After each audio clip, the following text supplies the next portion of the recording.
What's going on, everybody? This is Dwaylen, or D rather, from the Sibs podcast. I want to come with y'all, hit y'all with some quick boxing talk. I want to talk about David Benavidez. That's what I want to talk about. He fought this past weekend at the cruiserweight weight class. Fought Zudo Ramirez, who was a champion, holding two belts. I believe it was the WBO and the WBA, I believe. Moving up from 175, which is light heavyweight, moving up to cruiserweight, which is 25-pound difference. Man, 6 round finish. Man, he did his thing.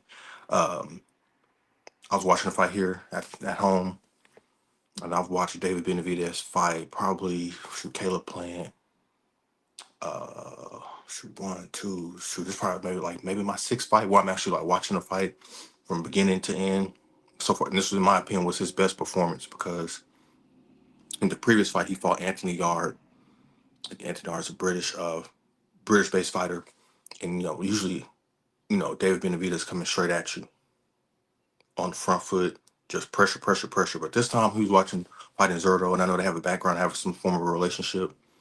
He was patient. Maybe he was just respecting what Zerto brought to the table, filling him out. But he was way more patient. And then once he got going, he got going. And I thought it was just a masterclass performance by him. Like I said, best performance so far. And now, because he finished out with a 6 round, I believe it was a TKO. And the people now it's talks to him fighting, going to heavyweight fighting Usyk, fighting Jai I think it's pronounced Opataya, the other current within the cruiserweight weight class, the other title holder. And because I think right now Jai has the other, I think he has a WBC, and nope, he got stripped from the IBF. So I gotta see who has the IBF in this. I do that. I gotta do that research. I'll find out. I see who has that belt. Supposedly them talking. I know with stuff with Zuffa that's potentially may be in the way. Have to find out. So he got options between 175 and I'll just say 200. I don't see him going up to heavyweight. Or as a fan of his, I don't want to see that quite yet. But I feel like at 175, you can fight Bivol for sure. Bivol for better be thrown around. We'll see. Maybe those two, but Bivol for sure. If we don't fight nobody else, definitely has to fight Bivol. And then from there, that's why I'm like, then go up to cruiserweight and fight Ja up for I think that would be undisputed. Got who got the IBF, but that'd be another good fight because he's honestly maybe you said the best fighter currently at cruiserweight. But man, David Benavidez is on a run, man. He beat up. No, I think that was still at 168 where he fought David Lemieux, took him out. Andre took him out. Caleb Plant took him out. Um, no, I know he fought Anthony Yard. I feel like I'm forgetting another fight in between before Anthony Yard. But I did go back and watch that Andre fight, and honestly, I know he did stop Andre. But for me, Andre, in all respect to Zerto, gave a better performance compared to Zerto, just from the standpoint. Granted, Andre has way more movement, foot movement.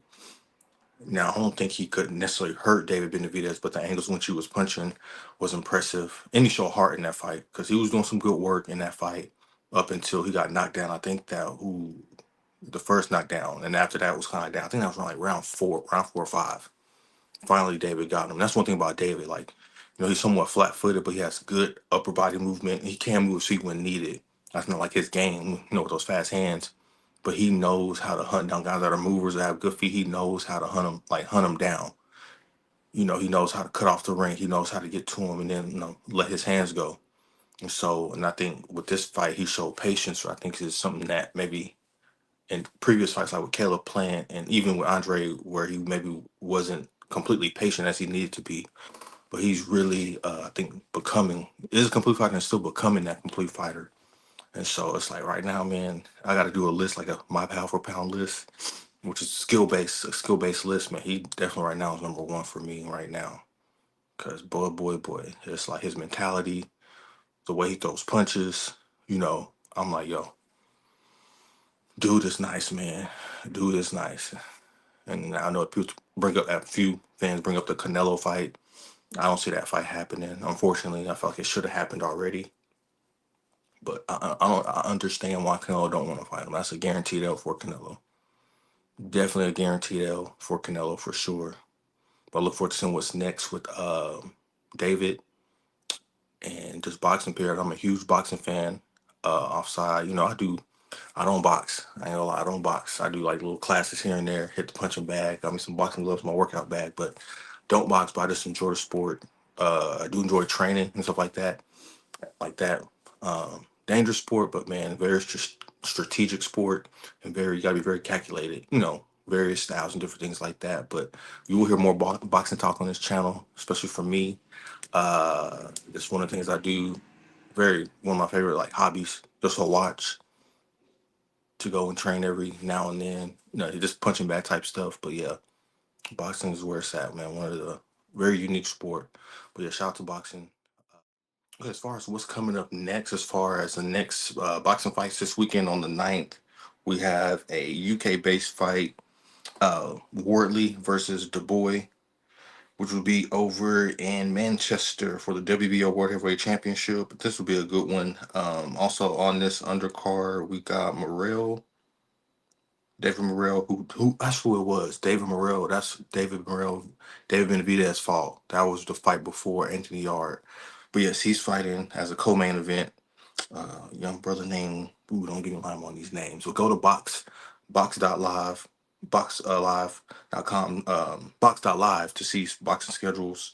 This is a pretty good card. I'll probably go check this fight out as well. There's like a 6-7 hour time difference between, I think, the States and the UK, depending on where you're located. But that's a good one. Let me see what we also got. Aline versus Leo. This is, I think, this is what, the junior featherweight division. This is PBC. Oh, it's on the zone as well. So we got some good fights coming up. May the 10th. Okay. Mosley Jr. versus Boachuk. That's gonna be a good fight. No, that's at the. What is this? Is this middleweight? Yes, at the middleweight division. Okay, that's a very good fight coming up. What else we got? Friday the May 15th. We got Karen. This is a guy, Karen. Ooh, don't get me wrong. How to say his name, last name. Fought Boots twice versus brother Irish dude named Donovan. That'll be another good scrap to see him. That's at welterweight. I'm really just listing off the main event fight. You can go to box.live to see the full card. We've got some good fights coming up. I know that Du Bois and Wardley fight will be big coming up in the heavyweight division. For some reason, I think Wardley's going to take that one. Wardley will take that one. But we'll see. I'm kind of like 50-50. That's like a 50-50 fight in my opinion. But it's going to be a good scrap for sure. But I got Wardley on that one. Not, I like Du Bois too. But give me Wardley. He showed some heart that last fight, that last minute. Because he was going to work. He got that knockdown last minute. Who was his opponent? Let me see. On that one, don't recall the young the guy opponent's name. Let me just look it up just real quick. Fabio Wardley. Let me go to who was next fight. Who was this previous fight? Let me go to, let me see, profile on record, next fight news, potential fights, tickets. I'm gonna go over here to BoxRec. BoxRec, for those that don't know, it's just where you can go and look up. I have to pull up some screenshots here. I don't have them up here, but I'm gonna check out BoxRec real quick. Where my boy Fabio, almost like a form of Wikipedia, kind of reminds me of. You can search up any boxer, inactive or active fighters. It'll pull up pretty much that whole list of fights, who they fought, when they fought, if a belt was on the line, have all the information being you and all that. Just a good tool for all the people that don't know about the biz oxen. So we know he's fighting Daniel Dubois, Joseph Parker. Okay, it was 2 fights ago. Believe it was Justice Huni, Huni, yeah. It was that fight where he got the KO on that one. Yeah, that was very impressive. Yeah, big right hand ended that one. But yeah, this fight with Dubois, I feel like it go either way, but I'm leaning Wardley on that one. I need to give y'all a reason. I'm not sure why. Just a hunch. But I really feel like 50-50. I feel like they match each other out evenly. I think it really, honestly, that fight will come down to the guy that can land like the big punch, to be honest. 'Cause I feel like skill for skill, like they're close. Maybe one can edge in this area, one edge just in that area. It'll be a close fight. But I'm leaning whoever don't get caught by the big punch will win. Whoever lands their big punch will win for sure. But yeah, that's all I got for y'all right now. A little quick hitter, just a little 10 minutes, you know what I'm saying? But nothing big. This is D from the Sibs podcast. Please out. We'll come back around for our football stuff closer towards the season starting. But yeah, look up for these boxing videos from me though. For sure, for sure. Peace out.